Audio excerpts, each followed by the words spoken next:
ఒక చిన్న గ్రామం, ఒక 2 ఏళ్ల పాప. ఆ పాపతో పాటు అక్కడే తిరిగే ఓ నమ్మకమైన పెంపుడు కుక్క. ఒక చిన్న నిర్లక్ష్యం ఇప్పుడు వారి కుటుంబంలో తీరనటువంటి కలవరాన్ని రేపింది. రోజుల గడుస్తున్న ఆ పాప జాడ మాత్రం ఇంతవరకు దొరకనేలేదు. ఆంధ్రప్రదేశ్ రాష్ట్రాన్ని కలచివేస్తున్న తుని చిన్నారి జ్ఞానేశ్వరి మిస్సింగ్ కేసు గురించి ఈరోజు మనం పూర్తిగా తెలుసుకుందాం. జ్ఞానేశ్వరి ఎక్కడ? ఎలా మాయమైంది జ్ఞానేశ్వరి? దీని వెనక ఎవరున్నారు? అసలు జ్ఞానేశ్వరి తిరిగి వస్తుందా? కుక్క ఎందుకు కీలక ఆధారంగా మారింది? అసలు ప్రభుత్వం ఏం చేస్తోంది? పోలీసులు ఎక్కడెక్కడ వెతికారు? ఇంకా ఎలాంటి పరిస్థితుల్లో వాళ్ళు ఉన్నారు? ఇప్పటి వరకు కేసు ఎలా వచ్చింది? అసలు జ్ఞానేశ్వరి కేసుకి సంబంధించి ఇంతవరకు ఇన్ని రకాలుగా ఎందుకు ఆలోచించాల్సి వస్తుంది? ఒక నిర్లక్ష్యమే దీనికి అంతటికీ కారణమేనా? అన్ని వివరాలు ఈ ప్రత్యేకమైన పాడ్కాస్ట్లో మీ అందరి కోసం క్లియర్గా మరి తప్పకుండా వినండి. అధ్యాయంలోకి వెళితే, ఒక సాధారణమైన రోజు, జూన్ 6వ తేదీ, కాకినాడ జిల్లా తుని మండలం సిహెచ్ అగ్రహారం గ్రామం. మామూలుగానే ఆ రోజు కూడా గ్రామమంతా తమ పనుల్లో తాము చాలా బిజీగా గడిపారు. అలాగే జ్ఞానేశ్వరి కుటుంబం కూడా వ్యవసాయ కూలీలుగా జీవనం సాగిస్తున్నారు. జ్ఞానేశ్వరి తండ్రి గణేష్, భవానీ దంపతులు వాళ్ళ పనుల్లో వాళ్ళు బిజీగా ఉన్నారు. వారి జీవితానికి ఆనందం తీసుకొచ్చిన చిన్నారి మాత్రం జ్ఞానేశ్వరి. ఇంకా పూర్తిగా 2 ఏళ్ళు కూడా నిండని పసి వయస్సు. మరి అటువంటి జ్ఞానేశ్వరి గ్రామంలో ప్రతి ఒక్కరికి తెలిసిన చురుకైన, చలాకీ అయిన, ఎంతో ముచ్చటైన పాప. ఇంటి చుట్టుపక్కల ఆడుకోవడం, అల్లారు ముద్దుగా మాట్లాడుకోవడం, ఇవే తప్ప తనకి ఇంకేం తెలియదు.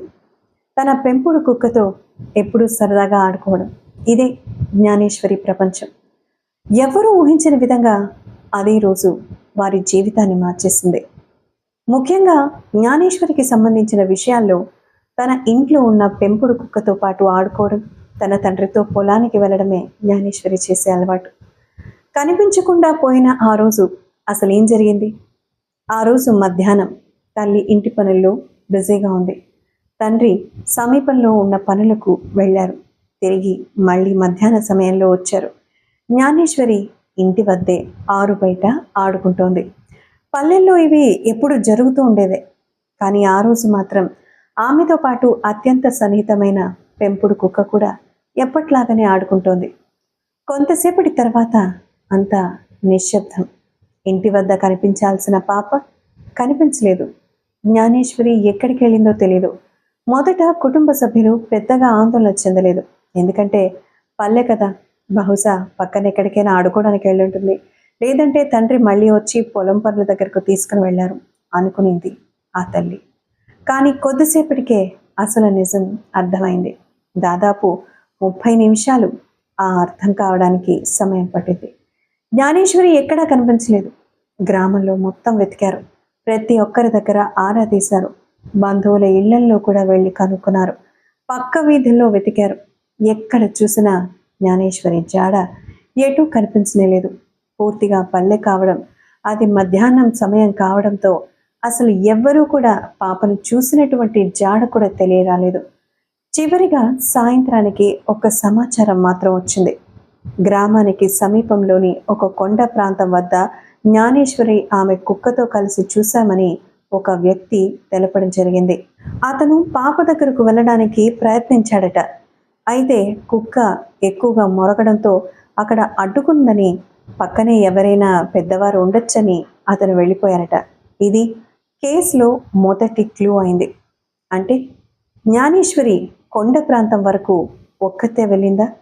కొంత దూరం వరకు ఆమె నడిచి వెళ్ళినట్టయితే ఆ కూలీ చెప్పినటువంటి సాక్ష్యం ప్రకారం అర్థమైంది.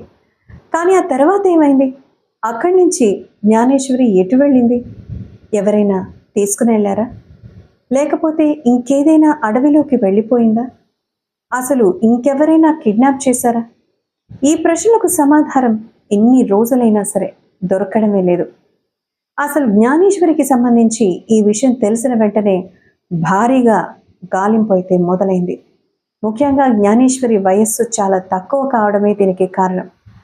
రాత్రికి పోలీసులకు సమాచారం అందించారు కుటుంబ సభ్యులు. కేసు కూడా నమోదు చేయడం జరిగింది. మొదట గ్రామస్తులు టార్చ్ లైట్లతోనూ అలాగే లాంథర్స్తోనూ మొత్తం అందరూ కూడా వెతికారు. ఆ తర్వాత పోలీసులు కూడా వచ్చారు. ఆ తర్వాత ప్రత్యేక బృందాలు కూడా జ్ఞానేశ్వరి కోసం తునిలో అగ్రహార గ్రామం మొత్తం కూడా వెతికారు. కొండలు, అడవులు, తోటలు ఒక్కటనే లేదు, ప్రతి ఒక్క ప్రాంతంలో జ్ఞానేశ్వరి కోసం వేట మొదలైంది.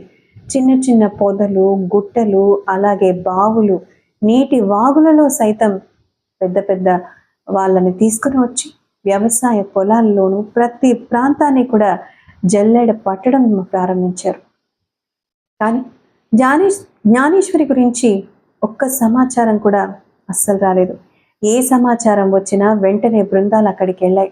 ప్రతి గంట గడుస్తున్న కొద్దీ కుటుంబ సభ్యుల ఆందోళన నాటికి క్షణానికి పెరుగుతూనే ఉంది.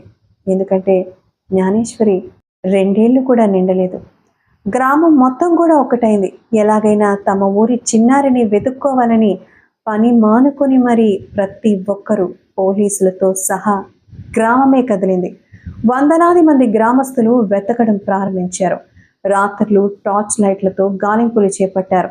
చుట్టుపక్కల గ్రామాల నుంచి కూడా యువత పెద్ద ఎత్తున వచ్చి జ్ఞానేశ్వరి కోసం అడవుల బాట పట్టారు. పగలు అడవుల్లో శోధన. అందరూ ఒక్కటే ఆశతో వెతికారు, పాప క్షేమంగా రావాలి. రోజులు గడుస్తున్న కొద్దీ ఎలాంటి స్పష్టమైన ఆధారం దొరకలేదు. అసలు ఒక చిన్న పాప అంత దూరం ఎలా వెళ్ళగలుగుతుంది? ఆ తర్వాత ఆమె జాడ లేకుండా ఎలా వెళ్ళిపోతుంది? ఊహించినటువంటి ఈ మలుపులో ఎవరికి ఎలాంటి సమాధానం కూడా దొరకలేదు. ఇక 4వ రోజు ఒక ఆశ్చర్యకరమైన సంఘటన జరిగింది. పాపతో పాటు సునకం, ఆ పెంపుడు కుక్క కూడా వెళ్ళింది కదా. జ్ఞానేశ్వరితో పాటు అదృశ్యమైన ఆ పెంపుడు కుక్క 3 రోజుల తర్వాత 4వ రోజు అకస్మాత్తుగా ఇంటికి తిరిగి వచ్చింది. ఈ ఒక్క వార్త అందరి దృష్టిని ఆకర్షించింది. ఎందుకంటే కుక్క వచ్చిందంటే తర్వాత జ్ఞానేశ్వరి వస్తుంది, లేదా జ్ఞానేశ్వరికి సంబంధించిన జాడైనా తెలుస్తుందని. ఎందుకంటే పాపతో చివరిసారి కనిపించిన జీవి అదే. కుక్క నేరుగా జ్ఞానేశ్వరి తల్లి దగ్గరికి వెళ్ళింది. ఆమె చీర పట్టుకుని ఎక్కడికో తీసుకెళ్లే ప్రయత్నం చేసింది అని కుటుంబ సభ్యులు కూడా తెలిపారు. ఈ విషయం కేసులో ఒక పెద్ద చర్చకు దారితీసింది. కానీ అప్పటికే చుట్టుపక్కల గుమిగూడిన జనం, ప్రెస్, పోలీసులు వీళ్ళందరినీ చూసి కుక్క ఒక రకంగా భయపడిపోయింది. అలాగే జ్ఞానేశ్వరి తల్లిపై దాడి చేసే ప్రయత్నం కూడా చేసింది ఆ భయపడి అని అందరూ అన్నారు. మరి పోలీసులు కూడా వెంటనే అప్రమత్తమయ్యారు. కుక్క ఏదైనా ప్రాంతానికి తీసుకెళ్తుందేమో అని ఆలోచించారు. అందుకే దాన్ని ఫాలో అయ్యారు. ఒక GPS ట్రాకర్ని కుక్కకు కూడా పెట్టడం జరిగింది. కుక్క ఒక్కసారిగా భయపడి మళ్ళీ ఎటో వెళ్ళిపోయింది. అక్కడితో మరో అవకాశం చేజారిపోయింది. అయినా పోలీసులు మాత్రం కుక్క కదలికపై ప్రత్యేక దృష్టి పెట్టారు. అంతేకాకుండా దానికి ట్రాకర్ అమర్చారు కాబట్టి దానిని పట్టుకోవడానికి ఒక సర్చ్ ఆపరేషన్ చేశారు. దీంతో కేసులో అరుదుగా కనిపించేటువంటి ఒక నిర్ణయం వాళ్ళు తీసుకోవడం జరిగింది. ఈ సందర్భంగా కుక్కకు GPS ట్రాకర్ని అమర్చడం జరిగింది. ఎక్కడికి వెళ్తోంది, ఏం చేస్తోంది, జ్ఞానేశ్వరికి సంబంధించి ఏమైనా క్లూస్ని తీసుకొస్తుందా, ఏ ఏ ప్రాంతాల్లో తిరుగుతుంది అని చెప్పి మళ్ళీ జ్ఞానేశ్వరి ఉన్న ప్రాంతానికే అది తీసుకెళ్తుందేమోనని పోలీసులు దానికోసం పెద్దగా ఆరా తీశారు. అంతా పరిశీలించారు.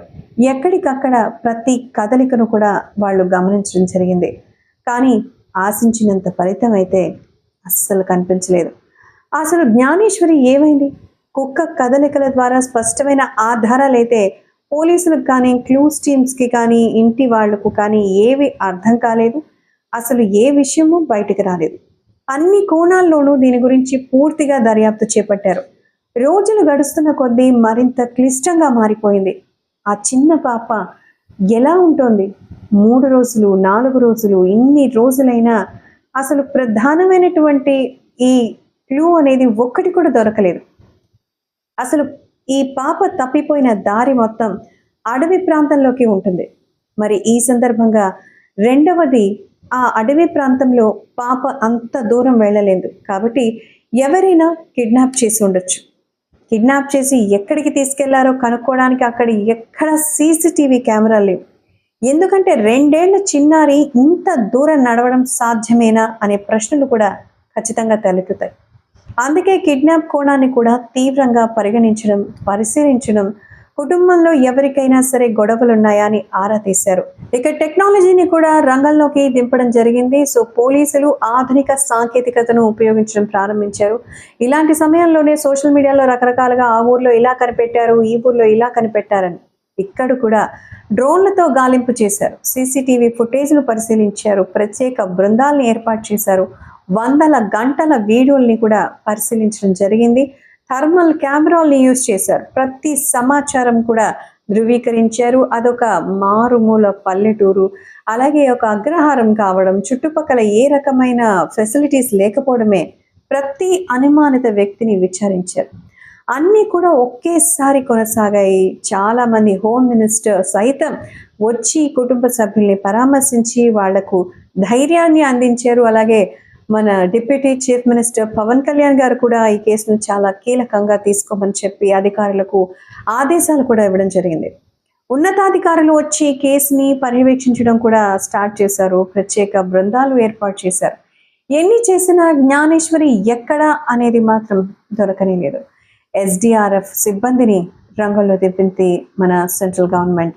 ఆ తర్వాత ఎన్డీఆర్ఎఫ్ బృందాలని కూడా జత చేశారు. ఇది సాధారణమైనటువంటి మిస్సింగ్ కేసులాగా అస్సలు కనిపించలేదు. రాష్ట్ర స్థాయిలో గాలింపు ఆపరేషన్ అయితే చేపట్టారు. ప్రతి ఒక్క చోట జ్ఞానేశ్వరి ఎక్కడ అనేటువంటి ఆలోచన మాత్రం ఖచ్చితంగా వచ్చింది. ఇంతేకాకుండా ప్రభుత్వం మరొక చొరవ తీసుకొని బహుమతిని ప్రకటన కూడా చేశారు. జ్ఞానేశ్వరి గురించి సమాచారం అందించిన వారికి నగదు బహుమతిని కూడా ప్రకటించారు. అయినా ఇంతవరకు చిన్నారి జాడ తెలియరాలేదు. ప్రజల సహకారం మరింత పెంచేందుకు ఈ నిర్ణయం తీసుకున్నట్టుగా అయితే తెలుస్తుంది. ఇక సోషల్ మీడియాలో అయితే పోస్టులు విపరీతంగా వైరల్ అయ్యాయి. పాప ఫొటోస్ వైరల్ అయ్యాయి. వాట్సాప్ గ్రూప్లో కూడా ఈ ఫోటోలు షేర్ చేశారు.